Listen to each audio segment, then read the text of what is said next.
I got some drink. Make sure you're focused on me, bitch.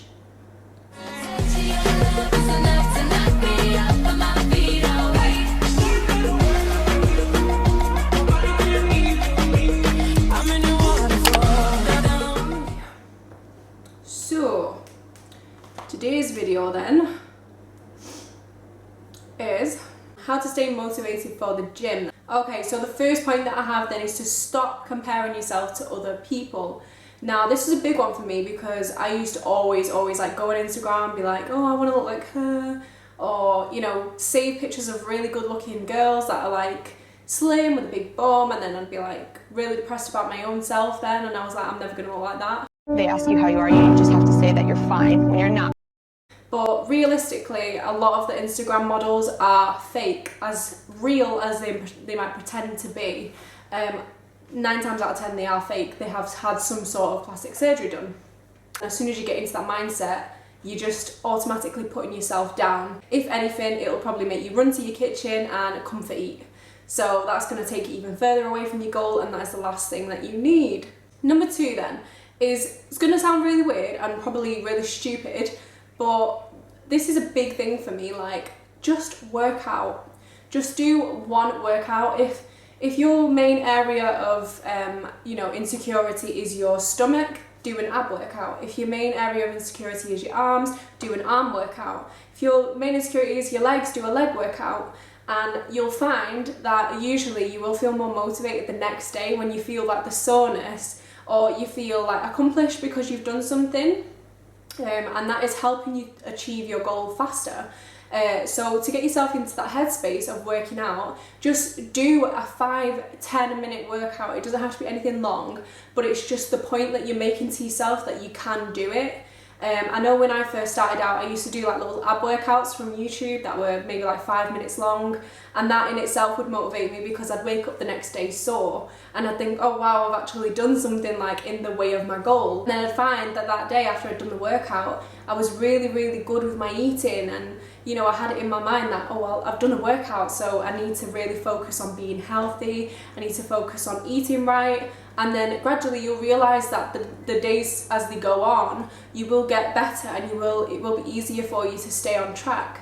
And that's all because of just doing one little like 10-minute workout. It's literally nothing, but for me it was a big motivator. Just saying, just do it. Just get it done. Do a 5 minutes, do 10 minutes. It's nothing, just get it done as much as you won't want to. And then I know for a fact that most of you will end up feeling motivated and want to keep on track and keep going closer and closer to your goal rather than dragging yourself away from it. Tip number 3 is just to keep in mind that weight loss takes time. It's not going to happen overnight. You will start to feel lighter, and then one day you'll reach a point and then you're thinking, I'm not losing weight anymore. But if you just keep persevering, if you keep going through it, it will eventually just drop off.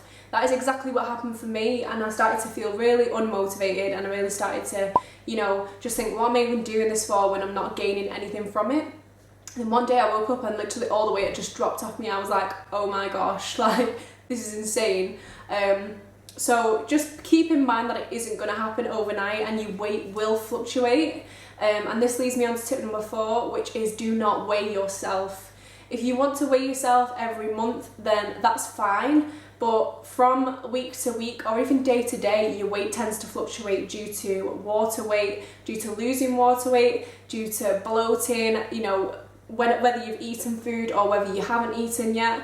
Your weight will always fluctuate throughout the day, throughout the week. Obviously month to month will be a bit more like consistent because, you know, you'll have had the time to like balance out, I suppose. But if you are planning on weighing yourself every week, it's not a good idea. You can end up becoming quite obsessive over it. I know I did.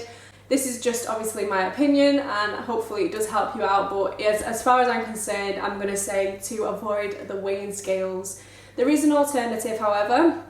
You can use a measuring tape, so like a body tape, and measure yourself. So measure your arms, measure your waist, measure your legs, blah blah blah, whatever you want to measure it, and then keep track of that by week. So that'll make it a lot more consistent, and you know, the way that you're feeling inside and the way that your clothes are fitting is the best way to go, and that will obviously keep motivating you to keep going, because the more that you lose, the more you're going to want to keep going. So I've actually forgotten what tip we're on now, but I think it's number 5, so we'll just go with that. So tip number 5 then is, when you really don't feel like going to the gym, or if you really don't feel like doing a home workout in this case, then my biggest tip is to watch YouTube videos. I know it sounds really stupid, but what I used to do was watch like other women working out, like, you know, really good, like big influencers, like Whitney Simmons and all that, like Gymshark athletes, all that kind of stuff. I used to just watch like their clips on Instagram or their videos on YouTube and see what they were doing, see, you know, what workouts they were doing. And actually having them give you a workout makes it obviously less hassle for you when it actually comes to doing the workout, because then you don't have to plan out what you're going to do. You can literally just put the video on and follow along. But I also noticed that even if you're lying in bed and you're thinking, oh my god, I do not want to go, I do not want to get up, I don't want to move, I just want to lie in bed all day. I found that watching YouTube videos of other people working out actually gets me in the mood to work out. It's kind of different for me because I do actually love going to the gym. Whereas I know a lot of people, it's like the burden of their life. So if it is the burden of your life, it used to be mine, don't get me wrong, it used to be, and back in those days that is exactly what I used to do. Get on YouTube, watch a few videos, you know, get in the mind frame to work out, and it gets you like riled up to get into the gym, get a home workout on, do whatever, get your body moving. And that was a big way of motivating me when I hated going to the gym. Tip number 6 then is to always plan ahead. So this one is important because I feel like when I used to go to the gym and I didn't have a plan or a set out for what I was going to do, I used to almost do like barely anything, because I didn't really know, like I'd just go from machine to machine and just kind of work one muscle. You know, one set of 5 reps done and then go home. Whereas if you plan it out, you can say, I'm going to do 3 sets of this, I'm going to do 12 reps of this. If you're just walking around the gym, picking one machine and doing a few reps on it and then walking away, that's really not going to do anything for you. Maybe over time it will, but very little, and you're not making effective use of the time that you are in the gym. Even if it means sitting down one day, you know, doing a Monday to Sunday layout, include your rest days, and pick what days you're going to do abs, pick what days you're going to do legs, glutes, arms, back, chest, biceps, whatever, and write down the workout that you're going to do. You can find workouts off YouTube and just write those in, so you can take that with you, or you can take a picture of it, take your phone with you, and then click on your camera roll, have it there in front of you and just crack on. And they really helped me out a lot, because I felt like I was going into the gym with something to do, like an end goal, and then when you complete that end goal, you leave the gym feeling way more accomplished. But I've lost track of what number we're on again. I think it's tip number 8. That is absolutely wrong. Proved over and over again. Wrong. He actually had not restrict to the point where you cave in. Obviously this is, it's not so much to do with motivation, but it kind of is, because at the end of the day, if you restrict to the point where you crave all these different things and then you cave in, you're going to end up binging and eating everything. And a big thing for me back then was, if I binged, I usually gave up on my whole like journey. I just completely stopped trying to diet, I completely stopped doing anything, I wouldn't go to the gym, and it was basically the end game once I'd binged, because I just thought, well, what's the point now, I've just ruined everything. So a big one for me is to not restrict to the point where you are going to binge, because if you do that, it's game over for the most part anyway. If you've got that, you know, sense of willpower that you do binge and then you still continue on and you crack on, then props to you, because I used to always literally think, right, I'll say I'm done now. And then the day after, I'd just eat like crap, and the day after that I'd eat like crap, and that would go on for months until I finally thought, oh, hang on a minute, I've gained 3 stone, let me go back to the gym. I just basically focus on eating things that I like in moderation, and that's the only way to do it.